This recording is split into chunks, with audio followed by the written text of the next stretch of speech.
gente, tudo bom? Estamos aqui agora para mais uma aula.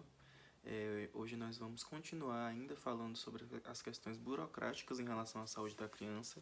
Hoje nós ainda não vamos falar diretamente, né, sobre nenhuma doença, nenhum agravo relacionado à saúde da criança, mas vamos falar, né, sobre a base principal quando a gente fala em saúde da criança, que é a atenção básica, né, que é cuidar da criança na atenção primária, que como a gente falou na outra aula, a, é, a saúde ela não se faz só com a ausência de doença, ela se faz também com prevenção dessas doenças, tá?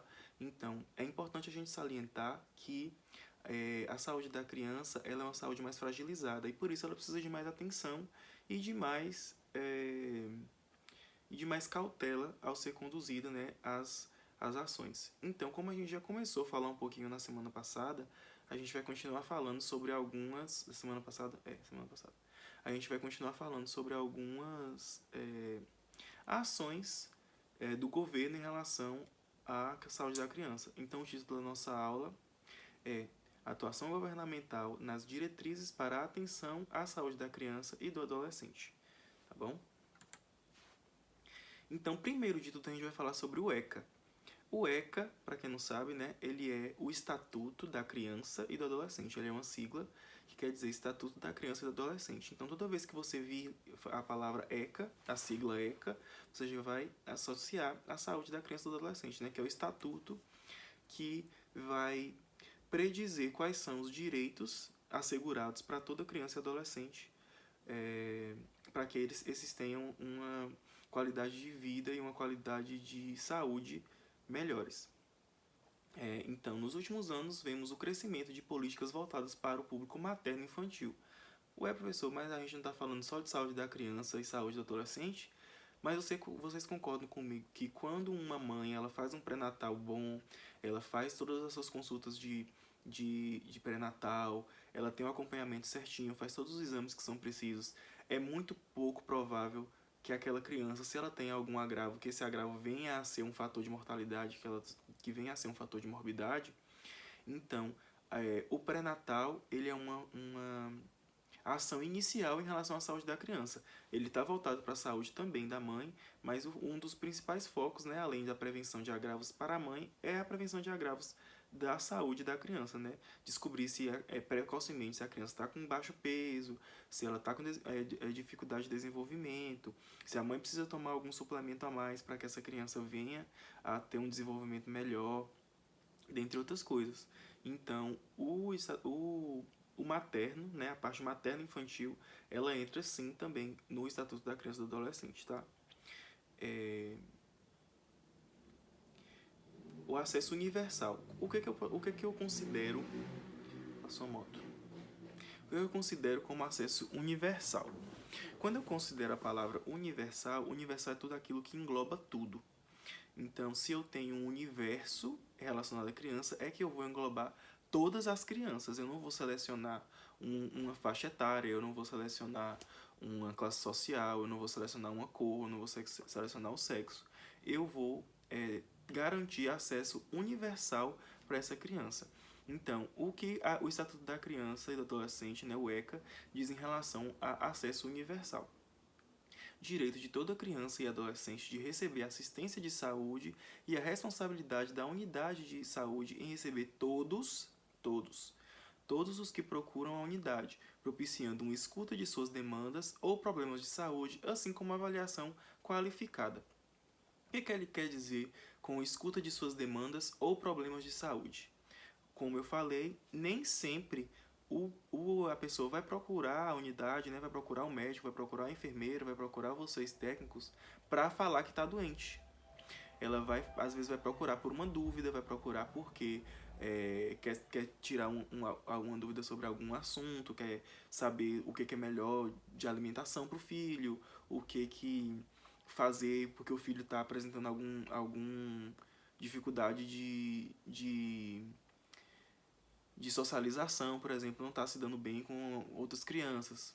Então isso tudo pode chegar até vocês e nem sempre necessariamente vai ser um caso de doença.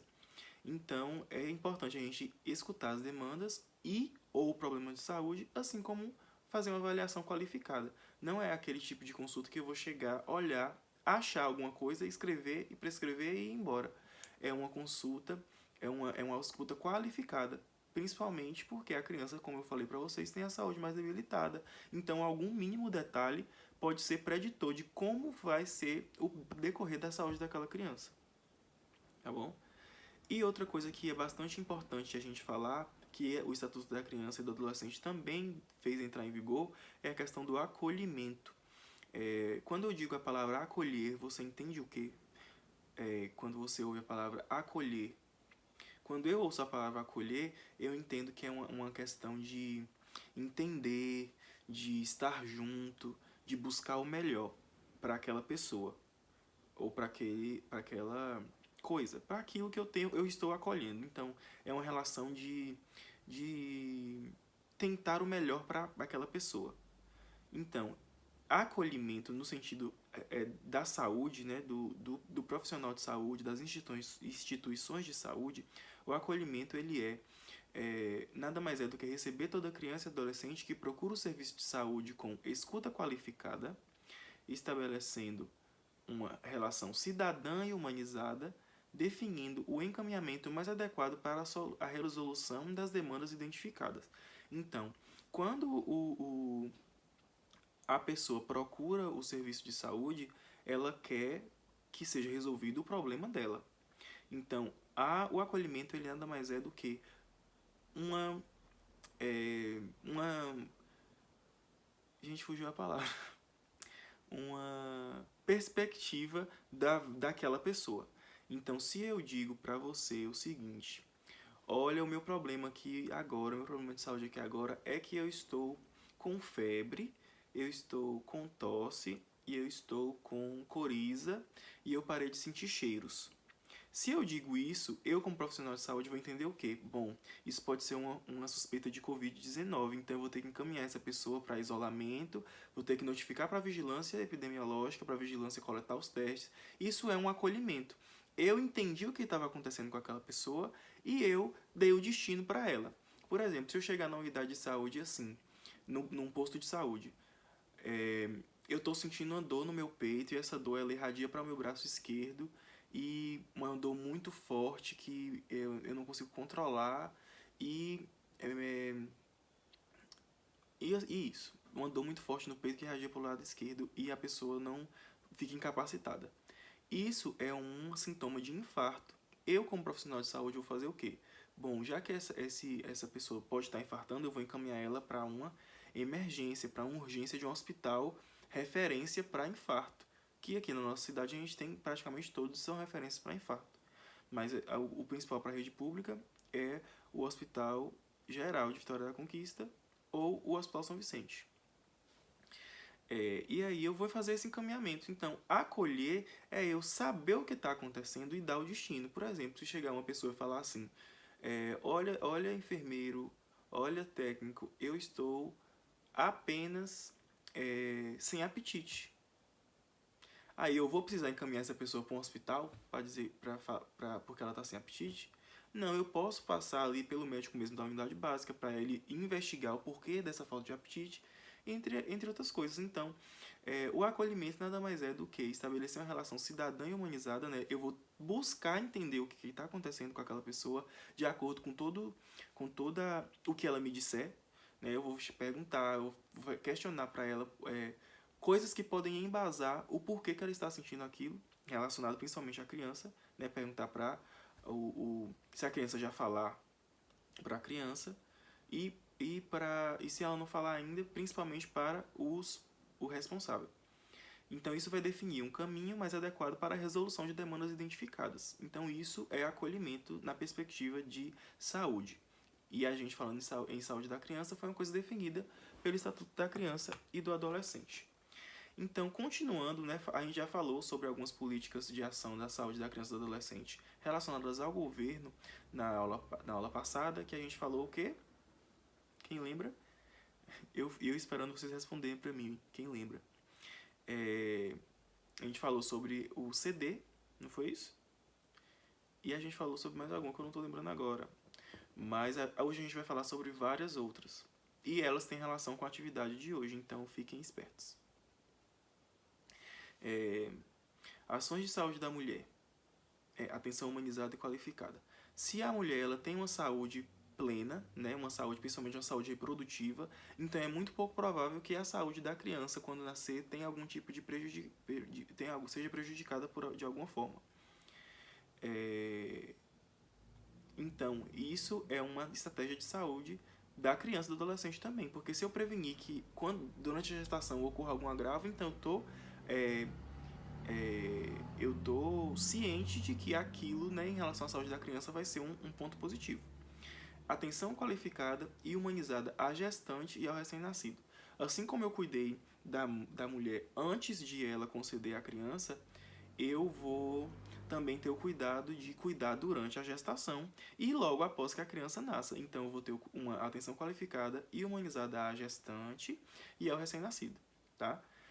Outra política de atenção à saúde da criança que muita gente ou negligencia, ou finge que não existe, ou acha que é crueldade, que é a triagem neonatal. O que é a triagem neonatal, professor? Porque você está falando assim, é como se a gente conhecesse. Com certeza vocês conhecem.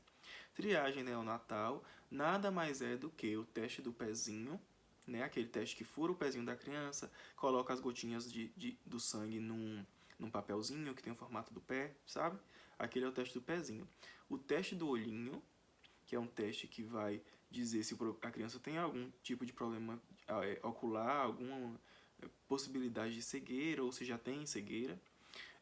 Teste da orelhinha, que é para ver a acuidade auditiva da criança, e teste do coraçãozinho, que nada mais é do que um ecocardiograma do coração da criança, para ver se ela tem alguma malformação arteriovenosa ou alguma malformação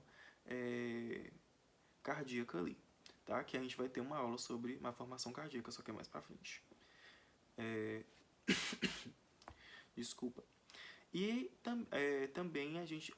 e o teste do pezinho, ele serve para identificar várias doenças relacionadas ao sangue, desde anemia falciforme, fenilcetonúria, entre outras doenças, tá?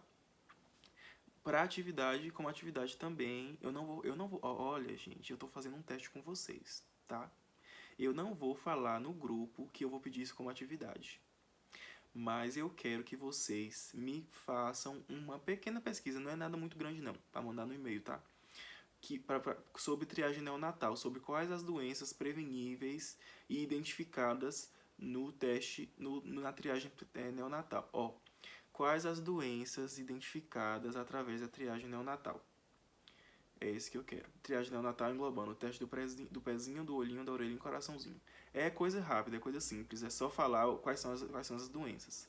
E aí você, por curiosidade, vai lá e vai pesquisar o que são essas doenças. Mas o que eu estou pedindo é só para vocês me dizerem, tá? Porque eu quero saber se vocês estão assistindo a aula direito. Viu? Eu tenho cara de besta, mas eu não sou besta não, viu, meus amores?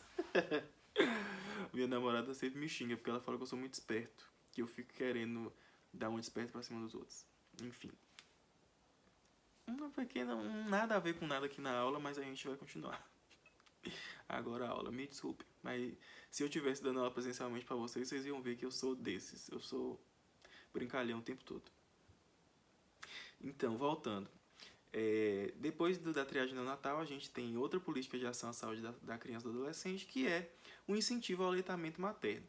A gente sabe que incentivar, né, o aleitamento materno exclusivo até os 6 meses de idade, ele propicia vários benefícios para a criança. E também para a mãe.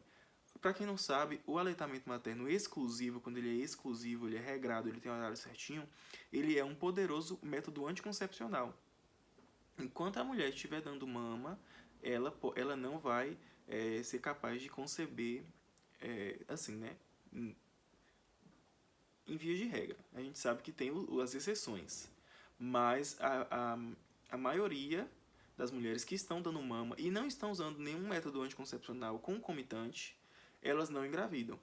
Claro que tem aquelas pessoas que são a exceção à regra. Engravidou quando a criança tinha 3 meses. Tem como. Mas não é uma coisa que é comum quando o aleitamento materno é exclusivo, tá? E para a criança vai propiciar na questão dos anticorpos, na questão do crescimento, né, dessa criança, porque o leite ele tem todos os nutrientes necessários para que a criança tenha um desenvolvimento saudável e eficaz. Então, as crianças que mamam até os 6 meses de idade exclusivamente, não tomam nem água, nem chá, nem suco, nem nada, até os 6 meses de idade, só leite, eles têm a maior probabilidade de ter uma saúde mais forte durante toda a sua vida do que uma criança que ela tem uma amamentação interrompida, que ela começa a usar fórmula cedo, fórmula de leite cedo, que ela começa a ser introduzidos alimentos cozidos antes, entende? Então, é isso. O melhor é que a criança tenha um aleitamento materno exclusivo até os 6 meses de idade. Tá? Banco de leite humano. Seguindo nessa mesma linha de que a criança e o adolescente, que a criança ela tem essa questão do aleitamento materno exclusivo até o sexto mês de vida, existem mães que não têm leite, que é aquela questão, o leite secou, ou, por exemplo, mães HIV positivas que não podem dar mama porque o vírus ele passa via leite para a criança. Então, é mais complicado. Como é que eu vou ofertar aleitamento materno exclusivo para essa criança se a mãe ou não produz leite ou a criança não pode mamar? Então, existem os bancos de leite materno, que são bancos em que as mães que produzem leite, que a gente sabe que às vezes a produção de leite é em excesso, aí elas fazem a ordenha manual ou com um aparelhinho de sucção para pegar esse leite, e esse leite é congelado e ele é redistribuído para aquelas mães em que os leites não são suficientes, ou não tem leite, ou a criança não pode mamar. Então, isso também é uma política de atenção à saúde da criança. É não deixar as crianças que não podem mamar em suas mães desamparadas do leite materno, que é tão importante, né, que é tão importante para o desenvolvimento da criança em vários fatores. Professor, mas isso não é perigoso não? Vai que tem uma doença, igual você falou, o leite materno também passa AIDS. AIDS não, gente, HIV, tá? AIDS é a síndrome que é adquirida quando tem muito vírus, tá? Depois a gente vai falar um pouco mais disso. Não é perigoso porque as mães que vão ofertar o leite para os bancos de leite, elas são mães saudáveis, elas são mães que dão mama para os seus filhos e agora o leite dela vai ser usado para outras crianças. É tipo uma mãe de leite, mas que é uma pessoa que você não vai conhecer necessariamente, tá? Isso. CD, que é o crescimento e desenvolvimento, que a gente já falou na aula passada. Eu não vou falar muito porque daqui a pouco tem um slide sobre isso. Vigilância nutricional e alimentar. Gente, quantas vezes vocês já viram crianças de menos de 1 ano tomando Coca-Cola, comendo salgadinho, chupando pirulito, comendo comidas com muito condimento, com muito aquelas substâncias ruins, né, mesmo, para a saúde da gente que é adulto, imagina para a saúde de uma criança de menos de 1 ano. Então, vigilância nutricional e alimentar, ela entra justamente nesse quesito. O que eu vou ofertar para a criança em cada idade? Até os 6 meses é leite materno, sim, tudo bem. E depois eu vou ofertar o quê? Aí você vai começar a ofertar papinha de fruta, frutinha raspada, depois você vai fazer um legume com uma proteína, tudo temperado com coisas naturais, com pouco sal ou nenhum sal, porque o sódio ele também faz mal para as crianças, não só para a gente. Porque obesidade infantil é uma realidade e obesidade infantil, além de tudo, além de interferir muito, que é o principal, né, na saúde da criança, vai interferir também na autoestima, porque a criança pode sofrer bullying, pode se ver diferente dos outros coleguinhas e pode sofrer por conta disso, e aí já entra a questão psicológica. Então, isso tudo poderia ter sido prevenido com hábitos alimentares. Não vem me dizer que, professor, mas fulana não come verdura, não come de jeito nenhum verdura, não gosta, nunca gostou. Gente, se você não sabe o gosto do açúcar, você não vai gostar do açúcar. Se você não sabe o gosto do sal, você não vai gostar do sal. Se eu ofertar, por exemplo, uma abóbora, que é uma verdura doce, uma cenoura, que também tem doce, uma beterraba, que também tem doce. Aquilo ali vai ser o referencial de doce da criança. Não vai ser um suco adoçado que chega a estar o açúcar depositado no fundo do copo, um dedo de açúcar assim. Não vai, entendeu? Então, isso é vigilância nutricional e alimentar, tá? É com acompanhamento nutricionista? É, porque também tem no NASF, que é um serviço de saúde, tem nutricionista. Mas nós também, enfermeiros técnicos, também podemos orientar sobre alimentação, tá? Não é porque não é um nutricionista que eu vou falar, ah, não, pode dar salgadinho e Coca-Cola para seu filho. Não é isso, eu vou falar que tem que comer verdura, fruta, né? Tudo em quantidade moderada. Imunização, né, são as políticas de vacinação, desde o nascer até o resto da vida. Atenção às doenças prevalentes. O que são doenças prevalentes? São as doenças que mais ocorrem em determinado local. Então, como doença prevalente, a gente vai ter diarreia, sífilis, rubéola congênita, tétano neonatal, HIV e AIDS e doenças respiratórias e alergias. Diarreia e sífilis, diarreia é uma doença muito comum, tá? Pode ser por uma ingestão de alimento, pode ser por uma bactéria, pode ser por várias coisas. Sífilis e rubéola congênita são doenças que elas são passadas da mãe para o filho e elas causam malformações, tá? Tipo, a criança nasce com o fêmur torto, ela pode nascer com as mãos grudadinhas, tudo por causa da sífilis e da rubéola, tá? Tétano neonatal. Quem sabe o que é tétano neonatal, gente? Vocês já ouviram falar que a criança não pode sair de casa até 7 dias ou no 7º dia de vida? Então, porque dá o quê? Dá o mal lá do umbigo, né? O trem lá do umbigo. Então, tétano neonatal nada mais é do que a infecção por tétano por maus cuidados com o umbigo, com o coto umbilical. Ah, professor, e como é que cuida? Não bota borra de café, não bota estica de galinha? Não, não bota nada disso, gente, pra secar, pelo amor de Deus. Eu já tive experiências horríveis em unidade de saúde de chegar com uma criança com um umbigo infeccionado, sabe? Porque a mãe colocou cinza do fogão a lenha em cima do umbigo da criança, dizendo que era para secar. E aí a criança teve um umbigo infeccionado. Entendeu? Então, o que a gente usa para limpar o umbigo é álcool 70. Álcool 70, álcool 70, só isso. E se tiver algum sinal de infecção, vai levar a criança para o pediatra, para o médico, para ele avaliar se precisa tomar um antibiótico ou alguma coisa. Mas se cuidar do umbigo bonitinho, ele cai rapidinho e não precisa passar cinza, não precisa passar estica de galinha, não precisa botar ovo de codorna em cima, não precisa fazer nada disso, tá? É só passar álcool 70. E essa história do mal de 7 dias, ela é apenas uma lenda urbana, porque tipo assim, porque quando fez 7 dias começou a apresentar o sistema de tétano neonatal, mas não é por causa do 7º dia, é porque cuidava mal do umbigo da criança, tacava cinza, tacava estica de galinha. Como é que não vai ter mal de 7 dias? Complicado. Outros tipos de atenção, né? Atenção à saúde bucal. A gente às vezes negligencia a saúde da boca da criança. Porque o bebê não tem dente. Não tem dente não? Então tudo bem, deixa a boca da criança podre lá depois que ela mama. E aí larga lá, né? Não, gente. A higiene bucal da criança, do bebê, é tão importante quanto a do adulto. Assim, é mais fácil, porque eles não têm dente. Então a gente vai... Claro que não vai pegar uma escova e enfiar dentro da boca da criança. Vai pegar uma fraldinha com água e vai colocar a fralda no dedo e vai passar na gengiva e na língua depois de cada mamada. Porque a língua e a gengiva, elas também têm bactérias. E quando tem resto de alimento ali, vai propiciar a proliferação de bactérias que pode dar até uma endocardite bacteriana, que é a bactéria dentro do coração, tá?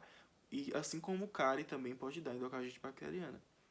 Então é importante sim não negligenciar a saúde da boca das crianças, mesmo que elas não tenham dente ainda, tá? Prevenção à saúde mental também, às vezes a gente negligencia a saúde mental da criança, fala que é só uma fase, ela é assim, mas é porque ela é muito novinha. Aí às vezes retarda o desenvolvimento intelectual da criança, porque a criança tem alguma dificuldade, a criança pode ter algum transtorno de déficit de atenção, pode ter hiperatividade, que são sim transtornos que têm fundamento, não é porque a criança é rebelde, não é porque o temperamento da criança é ruim, são transtornos mentais. que às vezes precisam ser medicados para que a criança tenha uma qualidade de vida, assim como todas as outras. Então a gente não pode negligenciar isso. Assim como também a gente não pode negligenciar o autismo, não pode negligenciar crianças com outras síndromes, por exemplo, síndrome de Down, que a depender do nível de acometimento, a criança tem um comprometimento de aprendizagem, um comprometimento neurológico. Então, a atenção à saúde mental da criança é essencial. Tá? Prevenção de acidentes também, né, de maus tratos, violência e trabalho infantil, são políticas que são bastante prevalentes. A questão do conselho tutelar, de tudo isso. Atenção à saúde da criança e adolescente portador de deficiência, né, permitir a acessibilidade da criança à escola, a ambientes que todas as outras crianças também são participativas. Então, é uma política que vai preconizar a inclusão. A gente entra em duas políticas agora, que eu vou falar um pouquinho mais detalhadas mais para frente, que é o Programa de Assistência Integral à Saúde da Criança, que é o PAISC, e a Atenção Integrada às Crianças Prevalentes da Infância, que é o IDP, que eu vou explicar mais detalhadamente para vocês o que são esses dois. Programa de atendimento aos desnutridos e às gestantes em risco nutricional, Programa de Saúde do Adolescente, Programa de Saúde da Família e a Saúde dos Adolescentes e Jovens. Todos esses são programas de políticas de ação do governo para a melhoria da saúde e da atenção da criança e do adolescente. E aí, como eu falei para vocês, eu vou falar um pouquinho mais. Essa aula tá ficando um pouco maior, né, do que as outras. Já falei para vocês. Vocês prestem atenção que a cada decorrer de aula, elas vão ficar maiores, porque o assunto vai puxando. Então, vocês vão estudando, porque eu não quero que todo mundo venha na semana da prova estudar, não. Tem que estudar antes, para ir absorvendo os conteúdos. Ó. 6 ações principais que o país que ele preconiza. Promoção ao aleitamento materno exclusivo até o 6º mês de vida e introdução de novos alimentos depois. Acompanhamento do crescimento e desenvolvimento, imunizações, prevenção de controle de doenças diarreicas, prevenção de controle de doenças respiratórias e prevenção de acidentes. Então, o país ele é o órgão que ele vai fiscalizar tudo isso. Fiscalizar se a Bahia, se o Rio de Janeiro, se Minas Gerais, se os estados como um todo, se eles estão seguindo isso. Então ele vai olhar se na Bahia está sendo promovida alguma palestra sobre aleitamento materno, se quando a mãe vai na consulta de crescimento e desenvolvimento, se a enfermeira, o enfermeiro, o médico fala para ela a importância do aleitamento materno, entre outras coisas. Se fala a importância da imunização, entre outras coisas. Já o IDP, ele é como se fosse um módulo que o médico, o enfermeiro vai utilizar para tratar a saúde da criança. Então, vai ter algumas coisas pré-estabelecidas e aí, de acordo com essas coisas, vão ser tomadas as decisões, né? Quais são os remédios que vão tomar, por quantos dias, o que eu devo observar, entre outros, e etc. Então, o IDP ele é a Estratégia de Atenção Integrada às Doenças Prevalentes na Infância e é uma abordagem que aceita e responde pela condição da criança doente em toda a sua complexidade. Então, vai levar em consideração a idade, o peso, os sintomas, se a criança, se ela engole, se ela não engole, tudo isso vai ser levado em consideração. Para isso, vai usar uma estratégia padronizada baseada em normas internacionais com grande impacto na redução de mortalidade infantil. Então, vou dar um exemplo para vocês de como é que funciona o IDP. É assim, a mãe chega lá no pediatra e fala assim: olha, minha filha tá com febre, tem 3 dias, tá tossindo e tá com diarreia. Aí o médico vai falar: bom, ela tá com febre tem 3 dias, então ela tá com infecção, então eu vou ter que passar um antibiótico. Se ela tá com tosse, deixa eu olhar a garganta dela, porque se eu ver alguma placa bacteriana, a tosse é o porquê ela tá tendo febre. Mas ela também tá tendo diarreia. Então, essa diarreia foi decorrente de quê? Ela comeu alguma coisa estranha? Ela tem alguma intolerância? Isso tudo vai ser questionado para a mãe. E de acordo com o questionamento, guiado pelo IDP, que vai ser dada o final da consulta, né? Que é a prescrição médica, com a receita, e os cuidados que vão ser abordados. Essa criança vai precisar ser internada? Ela pode ir para casa tomar um remédio em casa? Como é que é? O que eu vou fazer? Então, isso que o IDP vai preconizar. Então, resumindo, o IDP é um manual que resume a maioria das doenças comuns da infância, tipo diarreia, doença respiratória, febre, entre outras. Então, a função do IDP é avaliar a criança, classificar a doença, identificar o tratamento, tratar, aconselhar a mãe ou acompanhante e orientar sobre a consulta de retorno. Tá? Então, essas são as funções do IDP. E já o crescimento e desenvolvimento, como a gente já está cansado de saber, porque a gente está falando de CD desde a primeira aula, tá? Quem não souber o que é CD, porque uma criatura uma criatura. Eu perguntei na prova o que era CD. Ela colocou que era cirurgião dentista. Se alguém colocar isso na prova minha, vocês vão ver, porque eu fiquei retado, porque eu falei muito de CD e a criatura botou cirurgião dentista. Mas ainda bem que ela foi a única, porque aí eu sei que eu falei, tá? Mas ela tava voando, então, no dia. Mas eu fiquei retado. Não façam isso. Eu gosto de meus alunos exemplares. Minha namorada tá rindo ali. Crescimento e desenvolvimento. Vai acompanhar o crescimento e desenvolvimento da criança até os 10 anos. Tá? Então, vai acompanhar o peso, a altura, o desenvolvimento físico e cognitivo, vacinação, intercorrências, estado nutricional e vai dar orientações. Ah, Ivo, então todo mês, até 10 anos de idade eu vou ter que ir no posto? Não. Nos primeiros meses, né, nos 6 primeiros meses, você vai todo mês. Se tiver tudo bem, se a enfermeira ou o médico achar que está tudo bem, que não precisa ir todo mês, você passa aí de 3 em 3 meses, até a criança fazer 2 anos. Depois que a criança fez 2 anos, você pode ir de 6 em 6 meses, e aí depois que a criança fizer 5 anos, pode ir uma vez por ano, tá? Então, para estar sempre acompanhando, né, as fases do desenvolvimento da criança. E aí, vocês vão ver no slide que tem a caderneta de saúde da criança, que tem a caderneta do menino e a caderneta da menina. Porque eles têm alguns marcos de desenvolvimento diferentes, por isso que tem essa diferenciação. Não é nada assim, tipo, sexista, nem nada disso. É uma questão puramente de que os meninos e meninas têm algumas divergências em relação ao desenvolvimento. Então, essa caderneta ela vai dar várias dicas, vai dar várias orientações, vocês vão poder ver isso aqui na caderneta propriamente dita.